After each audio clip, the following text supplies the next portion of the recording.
pupunta mo dito compare ngayon?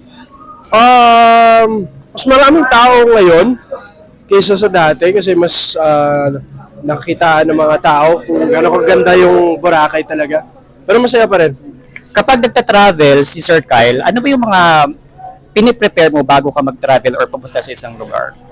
Siyempre, kailangan natin ng sunblock. Brilliant, shoutout sa inyo.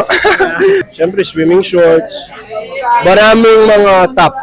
Yun. Parang ano lang, kasi lagi nababasa yung mga top natin.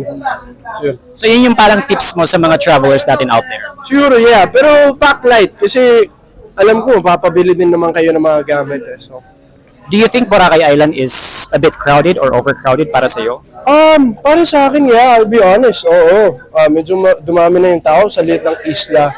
Pero kita mo naman kung bakit eh. Napakaganda talaga ng isla. And laging pinupuntahan ng mga tao.